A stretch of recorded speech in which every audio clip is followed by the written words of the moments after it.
This is a story that I wrote when I was living in San Francisco. It takes place in San Francisco.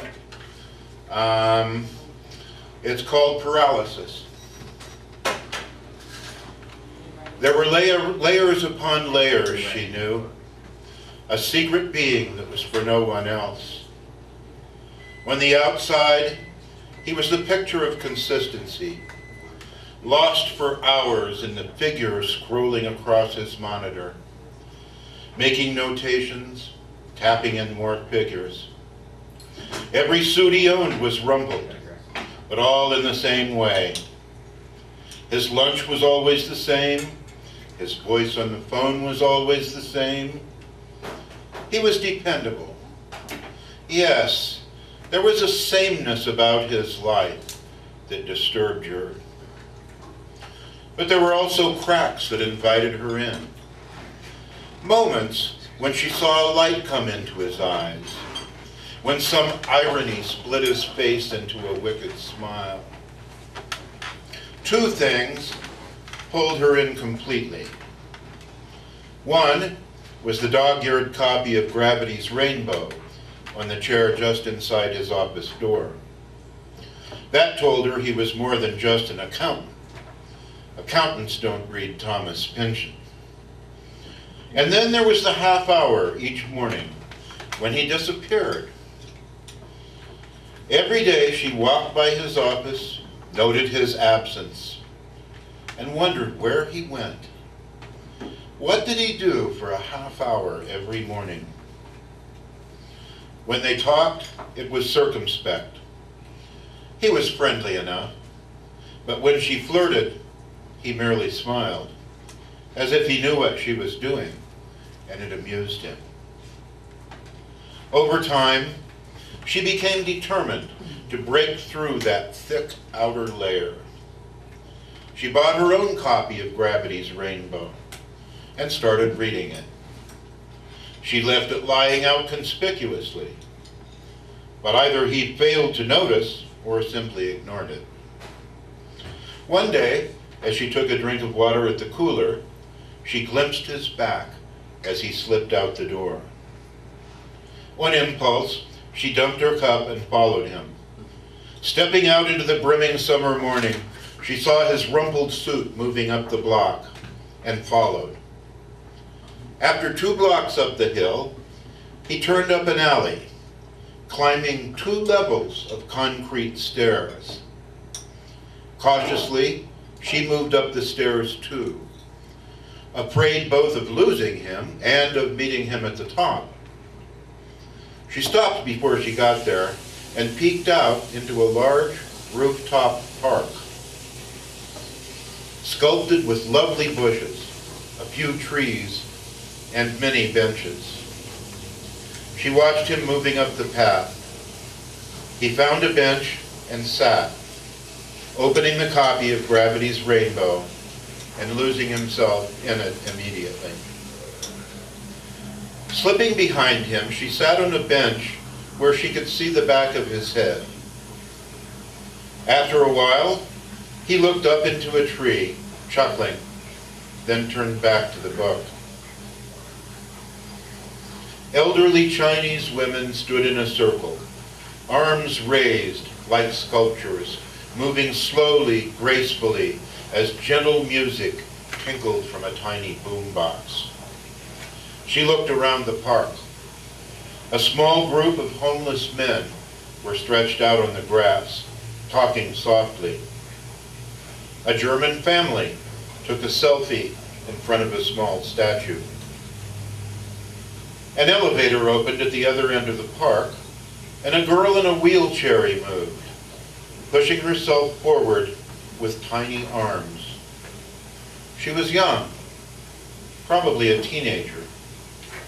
Rolling brown hair covered her shoulders, and her mouth was set in a grimace of determination as she moved forward. So young, Maggie thought, so hurt. She couldn't take her eyes off the girl. It shouldn't be like this, she thought. It just shouldn't be. Something in her went out to that girl, something she couldn't see or sense, something that couldn't penetrate that scowl of determination. She was so engrossed watching the girl's progress that she almost missed it when David rose and briskly set off toward the stairs. As he started down, she stood up and followed him, keeping a respectable distance all the way back to the office. As she worked through the afternoon, the image of that girl stayed with her, and she decided that she'd bring her own book with her the next day. About a minute behind him, she trudged up the stairs and edged her way to a bench out of his sight. The girl was already there. Although her wheelchair was parked on the sidewalk, she rested in the grass. Stretched out on her stomach, she was reading and eating an apple. Maggie opened her book and even glanced down occasionally, but her eyes were on the girl. As she watched, the sprinkler heads raised from their places in the lawn, shooting water in huge circles. The girl yelped in surprise, throwing her hands over her head, using the book for protection. Maggie leaned forward, ready to jump up and run to the girl's rescue. But before she could move, a tall young man, bearded with long blonde hair in a ponytail, ran over to the girl and lifted her up, carrying her out of the spray. As he walked, the book fell from her hands. "It's okay," he said. "It's just water." He laughed, and her screaming subsided. "It's only water," he said again, gently lowering her into the wheelchair. Maggie looked at David. He was leaning forward too, but just like her, he hadn't actually moved to help the girl.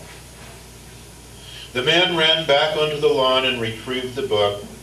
He handed it to the girl, and she smiled up at him, perhaps with some embarrassment. Several of the other homeless men now moved toward the wheelchair. "Never seen Jake move so fast," one of them said. There was laughter. Then someone else said, "Except for that whiskey bottle the other night." They all laughed as they gathered around the girl, and she laughed with them. David watched them closely, and Maggie watched him. Closing her book, she rose and circled around so she could see David's face. It appeared to be full of longing, as if he wanted to be standing with the homeless men and the girl, laughing with them. The one they called Jake removed his shirt and wiped at the girl's face, drying it very carefully. As David rose from his seat, Maggie quickly turned to walk back away from him. He moved to the stairs with determination. She ran along behind him, but he jogged quickly down the steps, up the alley, and back down the street to work. Maggie woke in the middle of the night, wondering why they'd just sat there when the sprinklers came on. Why didn't either one of them leap up and run over to help the girl? She couldn't understand her own inability to act, her own inability to break through to David. Why didn't he ask her about the copy of Gravity's Rainbow? Surely he'd seen it at her desk. Why couldn't she make contact with him on even the most elemental level? Within a week, it was a routine part of her day. Taking her book, she left a few minutes after he did. Arriving at the park, she found a secluded bench a short distance from him, but at a better angle, so she could see his face as he watched the girl and the homeless man. He studied them now much more than he actually read. There was something about the little group that intrigued him. She saw in his face that he wanted to be a part of it, to laugh with them, to enjoy their company. But he just sat and watched, much as she sat and watched, without any real connection. The group was a study in togetherness. All of the men took care of the girl when she was in the park, but Jake had formed a real bond with her. They arrived and left together. David had noticed it too, and he seemed a little anxious. Maybe he was jealous. The girl was very frail, and as summer passed into fall, she seemed weaker every day. Maggie wondered if she was getting proper medical care, or if she had a decent home. Surely the girl wasn't homeless. Then David fell ill and missed over a week of work. So she went to the park alone, sitting with her dog-eared copy of Gravity's Rainbow, trying seriously for the first time to actually read the massive work. One day, as she left the park, she walked past the group, and Jake raised his head. "You don't have a light by any chance, do you?" he asked. She fumbled in her purse for a lighter and flicked the flame over the half-smoked butt. "Thanks," he said, taking a puff. She looked at the little group she'd been watching for weeks now and smiled. "Hi," she said. "I'm Maggie." "Hey there, Maggie," Jake replied, grinning at her. "I'm Jake, and this here's Sam and Louie and Charlie." She nodded at them. Then he indicated the girl. "This here's Jessie," he said. "Nice to meet you," the girl said. Jessie pulled out a cigarette and smiled at her. "Can I get a light too?" Maggie smiled back at her. As she sparked the flame, she watched Jessie's eyes, intent on getting the cigarette over the fire. She hated to think of this frail child smoking cigarettes, but Jessie grinned up at her, eyes twinkling. "Thanks," she said. "Sure," Maggie answered, then continued on. It turned cold. David wore his coat to the park, bundled up against the wind. So much time was passing. Maggie felt completely at the periphery of everything. The girl was getting worse, more frail by the week. She felt helpless against the rush of time. One morning, Jake detached himself from the group and walked toward David, carrying 2 cigarettes.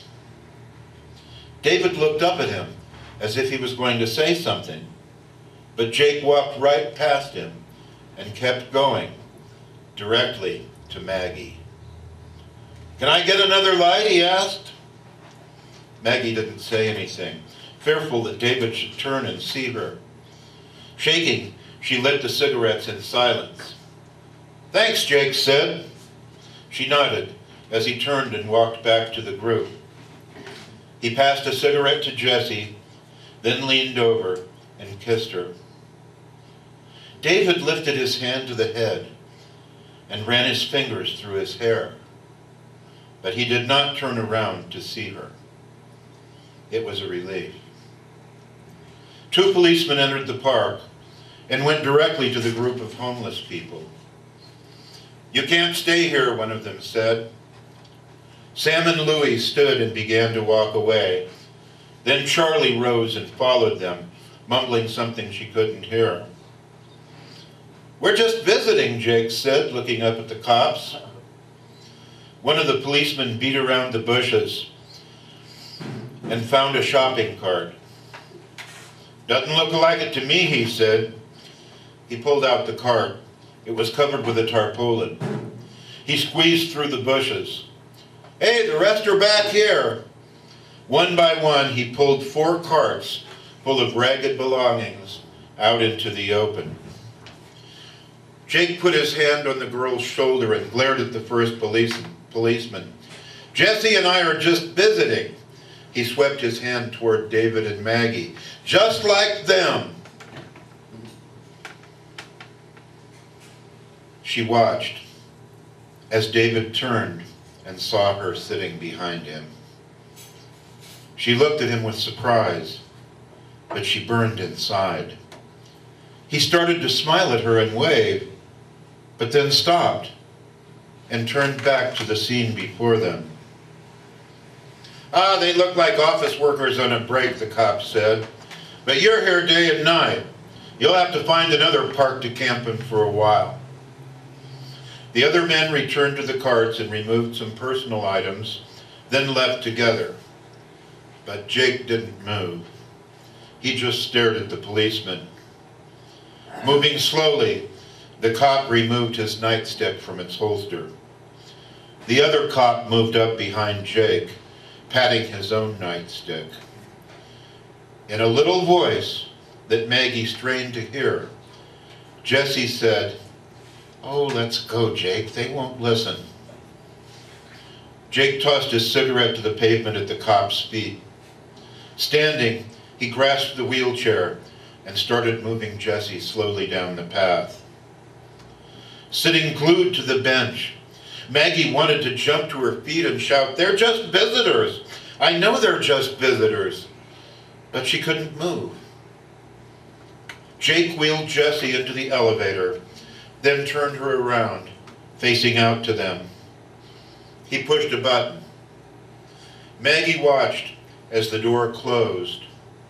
At the last moment, Jake turned his head and looked at her. Then they were gone. She shot to her feet. "What the hell's wrong with us?" she cried. David turned to face her again as she stood rigid. He looked back into her eyes, moist in the morning cold. She blinked, then repeated softly, "What the hell's wrong with us?" His face registered several things almost simultaneously. Surprise, shame, an understanding of what she said, and an admission that he didn't know how to respond. Turning, she walked quickly toward the stairs. Then she heard the sound of his feet tapping against the concrete as he jogged to catch up with her.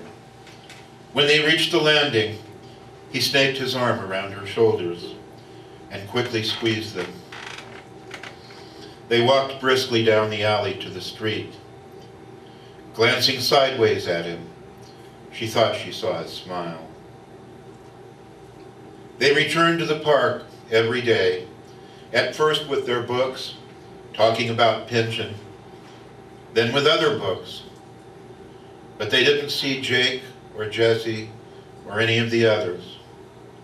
Sometimes David stood and paced back and forth as they talked, looking around, as if hoping one of the old group would return. New homeless people arrived, but none of the familiar faces. Although there was no snow, the winds turned bitterly cold. They sat very close together on their bench, holding hands and talking about each other now, looking into each other's eyes and thinking about their future. One day, arriving in the park, they saw Jake lying in the brown grass, wrapped in a ragged winter coat. They started toward their customary bench, but Jake looked up at them with red and swollen eyes. They stopped, then walked over to him. Kneeling, David lifted him into a sitting position. The smell of old whiskey and bologna rolled into her nostrils, and she tried to keep from gagging. "Are you all right?" David asked. Jake continued to stare, at first one, and then the other of them, through his bleary eyes. "She's gone," he whispered. "Jesse's gone." Thank you.